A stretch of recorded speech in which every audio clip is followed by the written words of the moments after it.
નમસ્તે વિદ્યાર્થી મિત્રો, આજે આપણે ધોરણ 8 સેમિસ્ટર 1 ચેપ્ટર 1 સમય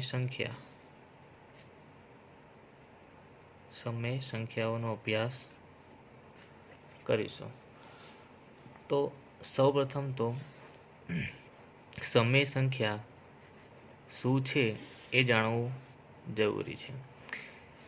એની માટે આપણે આગલા ધોરણોમાં સાદા સમીકરણોને ઉકેલતા શીખી ગયા છે। જેમ કે એક સમીકરણ લઈએ આપણે કે x વત્તા 4 બરાબર 15। આ સમીકરણને ઉકેલીએ તો x બરાબર 15 માઇનસ 4 તો x બરાબર 11। અહીં 11 એ એક પ્રાકૃતિક સંખ્યા છે। કેવી સંખ્યા છે મિત્રો?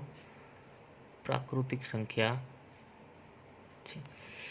હવે એક બીજું સમીકરણ લઈએ x વત્તા 4 બરાબર 4। આ સમીકરણને ઉકેલીએ તો x બરાબર 4 માઇનસ 4 x બરાબર 0। અહીં આપણે જોઈએ છે કે અહીં 0 એક પૂર્ણ સંખ્યા છે। કઈ સંખ્યા છે? પૂર્ણ સંખ્યા છે। એટલે કે પૂર્ણ સંખ્યાની અંદર પ્રાકૃતિક સંખ્યા તો ખરી જ, પરંતુ એમાં 0 પણ ઉમેરવામાં આવે છે।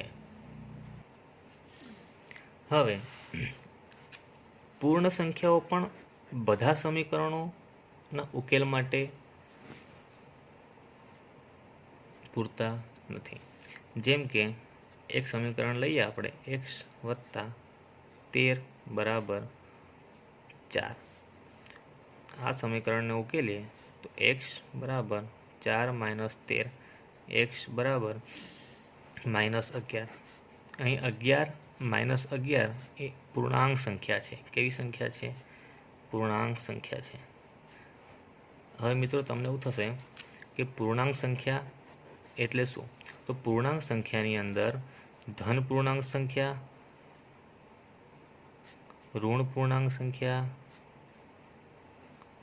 અને 0 એટલે શૂન્ય, આ ત્રણેયનો સમાવેશ થાય છે। પ્રાકૃતિક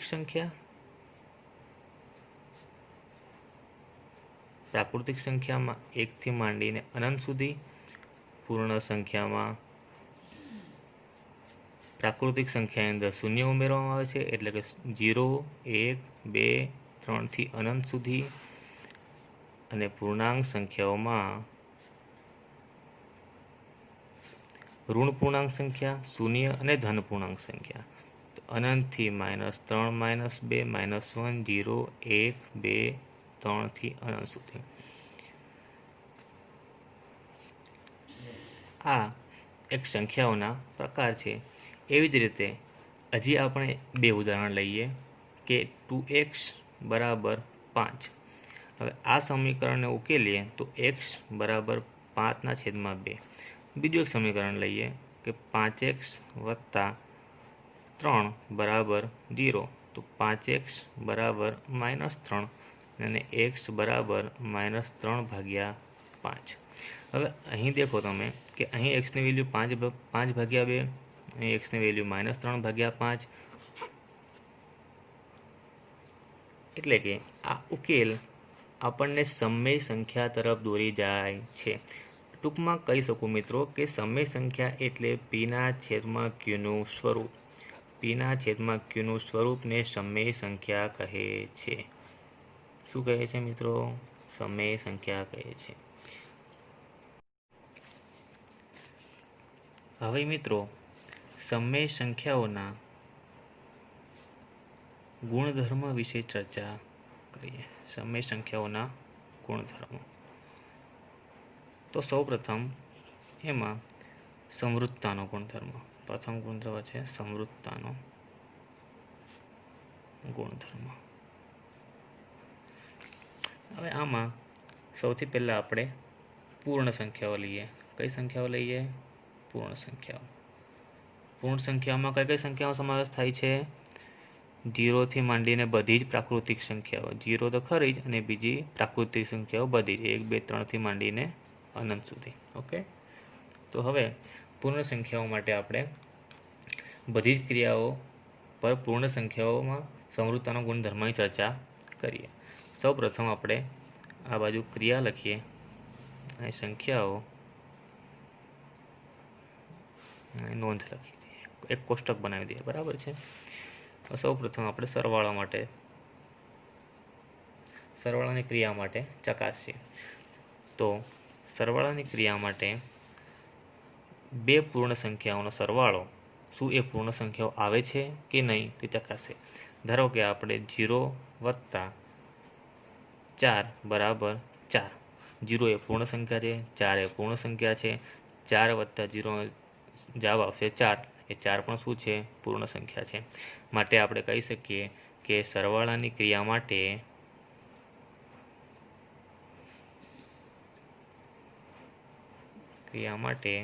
પૂર્ણ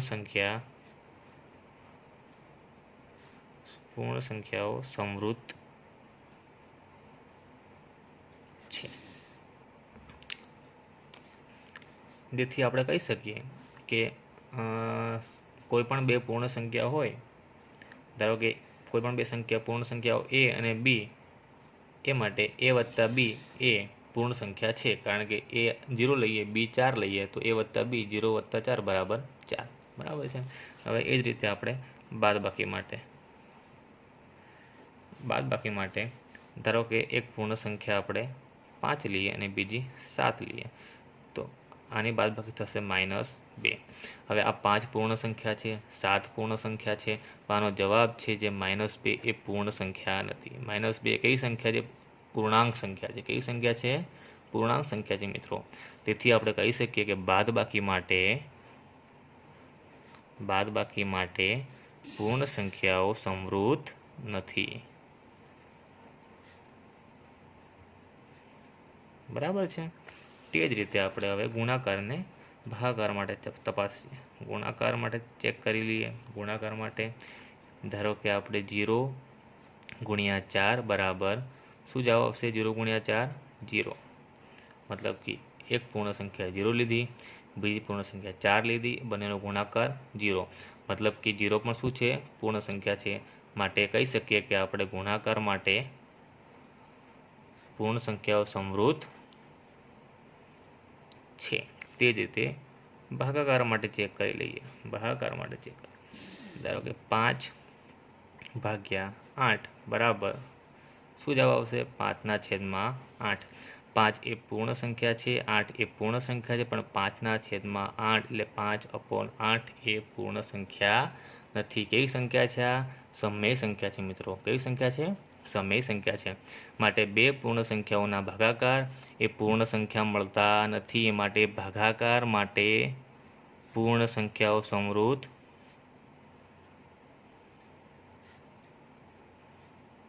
નથી. બરાબર. તો સરવાળા માટે સમૃદ્ધ છે અને ગુણાકાર માટે સમૃદ્ધ છે, જ્યારે બાદબાકી માટે સમૃદ્ધ નથી અને ભાગાકાર માટે સમૃદ્ધ નથી. ઓકે, યાદ રાખવાનું મિત્રો. તે જ રીતે આપણે હવે પૂર્ણ સંખ્યા પતી ગઈ. હવે બીજી વખત આપણે પૂર્ણાંક સંખ્યા લઈએ. કેવી સંખ્યા લઈએ? પૂર્ણાંક સંખ્યા. હવે એની માટે સૌ પ્રથમ સરવાળાની ક્રિયા કરીએ. બરાબર છે. ધારો કે -6 વત્તા 5 બરાબર આન્સર આવશે -6 વત્તા 5 -1. હવે આ -6 એ પૂર્ણાંક સંખ્યા છે, 5 એ પણ પૂર્ણાંક સંખ્યા છે, -1 જવાબ જે છે એ પણ કેવી સંખ્યા છે? પૂર્ણાંક સંખ્યા છે. માટે સરવાળાની ક્રિયા માટે પૂર્ણાંક સંખ્યાઓ સમૃદ્ધ છે. બરાબર છે. સરવાળાની ક્રિયા માટે પૂર્ણાંક સંખ્યાઓ સમૃદ્ધ છે. હવે બાદબાકીની ક્રિયા ચેક કરી લઈએ. બરાબર છે મિત્રો. નોટ ડાઉન કરતા રહેજો. બાદબાકી માટે પૂર્ણાંક સંખ્યા કોઈ પણ લઈ લઈએ આપણે. ધારો કે 7 - 3 બરાબર જવાબ શું આવશે? 4. 7 એ પૂર્ણાંક સંખ્યા છે, 3 એ પણ પૂર્ણાંક સંખ્યા છે અને જવાબ આવ્યો 4 એ પણ પૂર્ણાંક સંખ્યા છે. માટે બાદબાકીની ક્રિયા માટે પૂર્ણાંક સંખ્યાઓ સમૃદ્ધ છે। સમૃદ્ધતાનો મતલબ શું મિત્રો કે જે બે ક્રિયાઓ કરે, ધારો કે બે પૂર્ણાંક સંખ્યા છે, આ પૂર્ણાંક સંખ્યા છે, એ બંનેની ક્રિયા પણ જો પૂર્ણાંક સંખ્યા આવતી હોય એનો મતલબ એ થાય કે એ ક્રિયા માટે સમૃદ્ધ છે। ઓકે, સરવાળા બાદબાકી હવે ગુણાકાર માટે ચેક કરી લઈએ।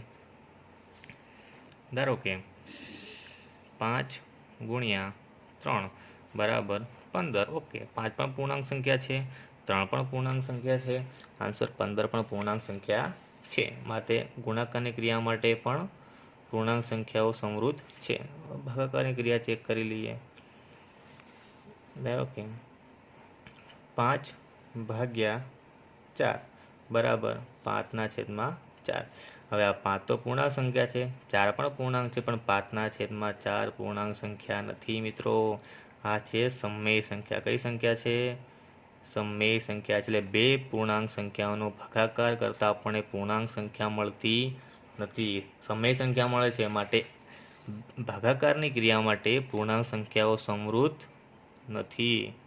ઓકે, તો પૂર્ણાંક સંખ્યાઓ માટે સરવાળાની ક્રિયા બાદબાકીની ગુણાકારની સમૃદ્ધ છે, જ્યારે ભાગાકારની ક્રિયા માટે સમૃદ્ધ નથી। ઓકે, ચાલો પૂર્ણ સંખ્યાઓ અને પૂર્ણાંક સંખ્યાઓ આ બે માટે આપણે સમૃદ્ધતાનો ગુણધર્મ તપાસ્યો। હવે આપણે સમમેય સંખ્યાઓ માટે સમૃદ્ધતાનો ગુણધર્મ તપાસીએ, બરાબર છે। સમમેય સંખ્યાઓ, હવે સમમેય સંખ્યાઓ તો ખબર છે ને કે p/q સ્વરૂપ, બરાબર, એને શું કહેવાય? સમમેય સંખ્યા। ઓકે, જેમ કે સૌપ્રથમ આપણે સરવાળા માટે તપાસીએ। ધારો કે બે સમય સંખ્યા લઈએ, એક 3/8 વત્તા એક લઈએ -5/7। ઓકે, આ પણ સમય સંખ્યા છે, આ બંનેનો સરવાળો કરી જોઈએ આપણે, શું એ સમય સંખ્યા મળે છે? જો સમય સંખ્યા મળે તો સમય સંખ્યાઓ માટે તો શું સરવાળાની ક્રિયા માટે સમય સંખ્યાઓ સમૃદ્ધ છે।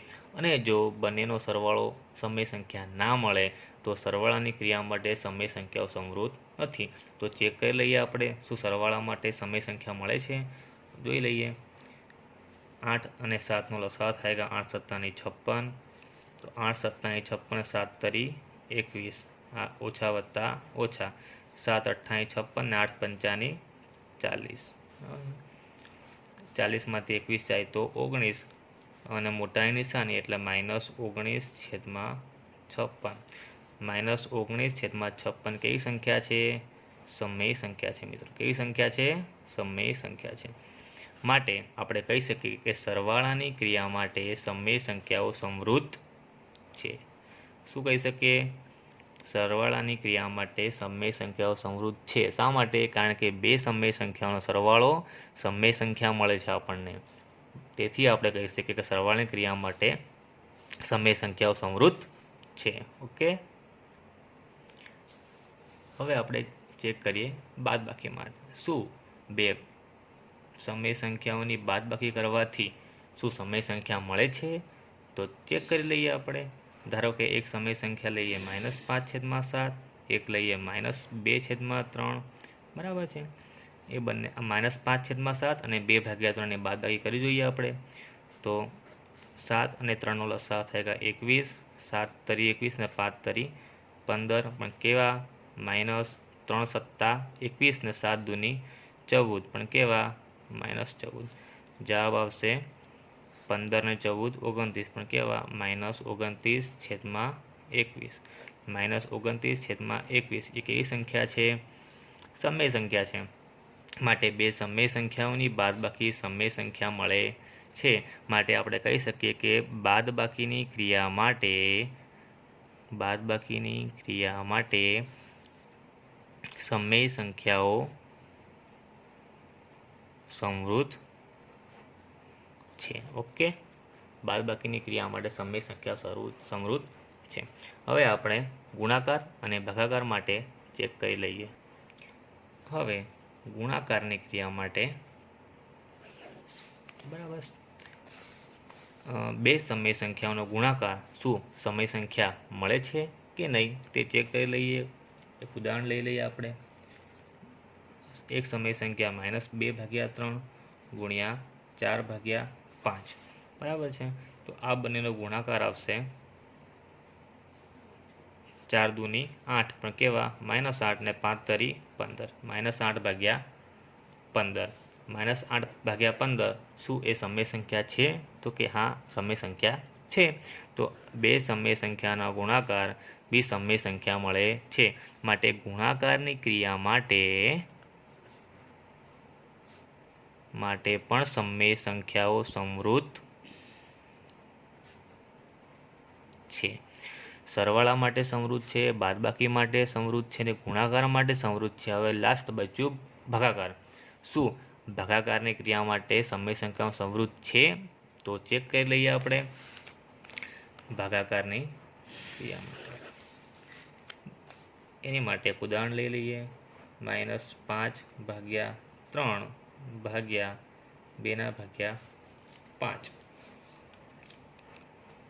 બરાબર છે. હવે બરાબર -5/3 આ ભાગ્યાના ગુણ્યા કરીએ એટલે આ 2/5 વ્યસ્ત થઈ જશે, 5/2 થઈ જશે. તો 5 × 5 = 25, પણ કેવા -25, ને છેદમાં 3 દૂની 6, -25/6. -25/6 એ સમય સંખ્યા છે. તેથી આપણે કહી શકીએ કે બે સમય સંખ્યાઓનો ભાગાકાર સમય સંખ્યા છે. તો ભાગાકારની ક્રિયા માટે સમય સંખ્યાઓ સમૃદ્ધ છે, બરાબર છે. પરંતુ મિત્રો, હવે ભાગાકારમાં કેવું છે કે ધારો કે આપણે કોઈ એક સંખ્યા એ લઈએ તો એ ભાગ્યા 0 કરીએ, કોઈના બી સંખ્યાની છેદમાં 0 આવે તો એ પદ અવ્યાખ્યાયિત કહેવાય. કેવું કહેવાય? અવ્યાખ્યાયિત, બરાબર છે. તો એ પદ અવ્યાખ્યાયિત હોય તો ભાગાકારની ક્રિયા માટે સમય સંખ્યાઓ સમૃદ્ધ નથી. તો ભાગાકારની ક્રિયા માટે સમય સંખ્યાઓ ક્યારે સમૃદ્ધ થાય? જો આપણે 0ને અવગણીએ તો. જો આપણે 0ને અવગણીએ, 0ને અપવાદ લઈએ, તો જ ભાગાકારની ક્રિયા માટે સમય સંખ્યાઓ સમૃદ્ધ છે મિત્રો. ખાસ ધ્યાન રાખો કે જો આપણે શૂન્યને અપવાદ ગણીએ તો અને તો જ ભાગાકારની ક્રિયા માટે સમય સંખ્યાઓ સમૃદ્ધ છે, બરાબર છે. જો શૂન્યને અપવાદ ગણીએ તો જ ભાગાકારની ક્રિયા માટે સમય સંખ્યાઓ સમૃદ્ધ છે, બરાબર. બાકી જો શૂન્યને લઈએ, એ ભાગ્યા શૂન્ય કરે તો એ પદ અવ્યાખ્યાયિત થાય, અને અવ્યાખ્યાયિત પદ હોય તો એ અવ્યાખ્યાયિત પદ માટે સમય સંખ્યાઓ સમૃદ્ધ નથી. ઓકે મિત્રો, તો હવે આપણે કેટલી ક્રિયાઓ જોઈ? પૂર્ણ સંખ્યા, પૂર્ણાંક સંખ્યા અને સમય સંખ્યાઓ માટે સમૃદ્ધતાનો ગુણધર્મ તપાસ્યો. હવે આપણે આગલા લેક્ચરમાં ક્રમનો ગુણધર્મ અને જૂથનો ગુણધર્મ ભણીશું. થેન્ક યુ મિત્રો.